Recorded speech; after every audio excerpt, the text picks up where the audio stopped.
Allen talagang mataba na siya nung bata siya kasi talagang matakaw siya. Sabi nga ng kapitbahay namin, ang bunganga niya daw ay katulad ng rice mill na palaging punong-puno.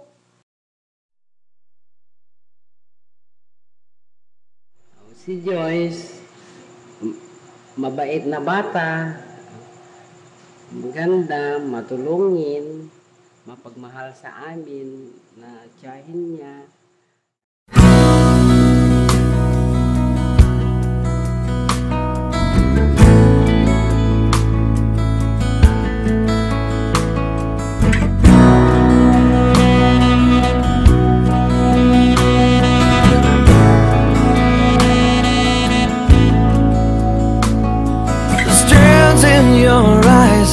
The color them wonderful, stop me, steal my breath. Emeralds from mountains, thrusts towards the sky, never revealing their depth. Very industrious din siya kasi nasubukan niyang nagtinda ng ice buko kung saan-saan lugar. Si Allen, hindi mo pwedeng pakainin ng kokonti. Talagang pagagalitan ka. Ganon, ano? At saka, mahilig kumain ng talaba. Ayun, mahilig kumain ng pingaw, mga isda sa ilog. Lalong-lalo kung nakikita niyang gumagapang yung alimango, masayang-masaya siya. That we belong together, dress it up with the trappings of love. I'll be captivated, I'll hang from your lips instead of the gallows of heartache that hang from above.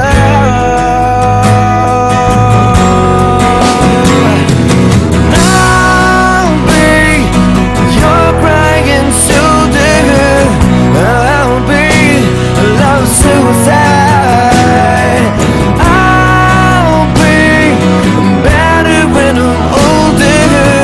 I'll be the greatest fan of your life.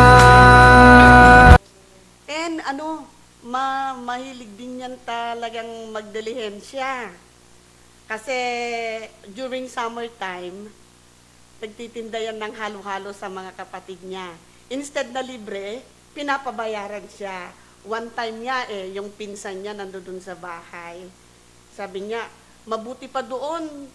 Pag naghalo-halo kami, sabi niya, hindi na kami maghuhugas ng baso.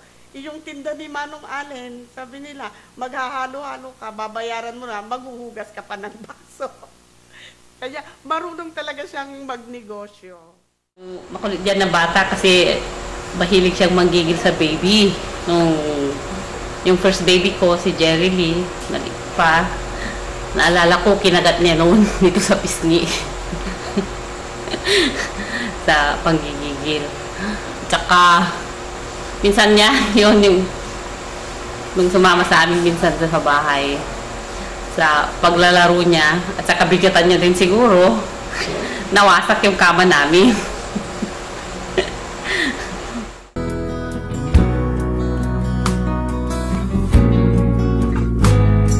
And rain falls angry on the tin roof as we lie awake in my bed.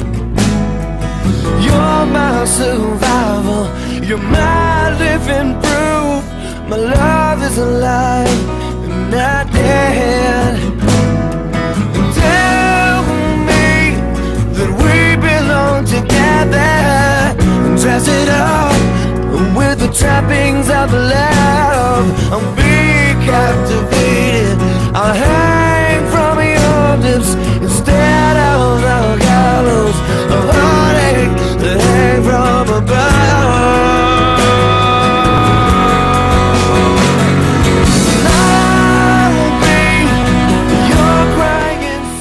Joyce, yung kapatid kong yan is masayahin, malambing, mapagmahal.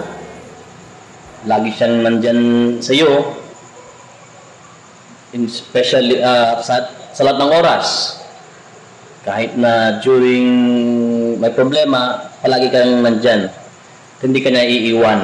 Nung bata yan, may isang ugali rin yan na matagal niyang natanggal. Yun yung pag-dede o pagdodo sa kamay. Yan, ang palagi niyang ginagawa pag masaya siya, may problema, hanggang sa pagtulog. Palagi niyang sinisip-sip yung kaya kuminsan nauubos na. Lumit na yung thumb niya sa kanan. During that time, kahit anong tanggal mo sa kamay niya, talaga ibabalik niya kahit sa pagtulog. Tapos, during mga high school, may pil yung nagano sa kanya na nilagyan niya ng sili yung kamay habang natutulog. At saka nung sinip-sip niya, manghang. Kaya, yan, umiyak yan. Umiyak naman siguro isang oras yan. Tapos nun, parang nagsawa rin. Dahil parang alam niya siguro na kada gagamitin niya yung kamay niya, may magagawin yung sili. Kaya tanggal niya rin.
Huwag nilang hayaang maging hindrance yung distance sa kanilang relationship.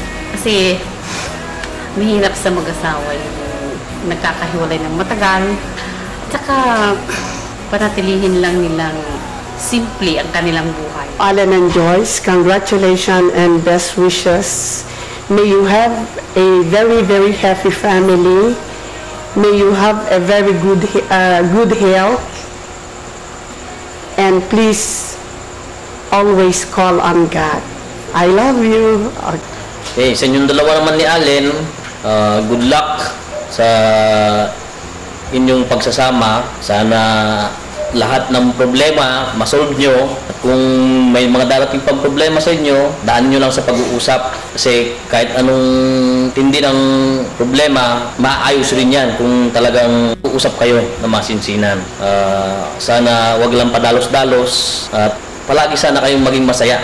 At huwag nyo rin kalimutan na magpasalamat sa Diyos sa lahat ng biyaya at lahat ng pagmamahal na natatanggap nyo. Sana patuloy kayong magmahalan.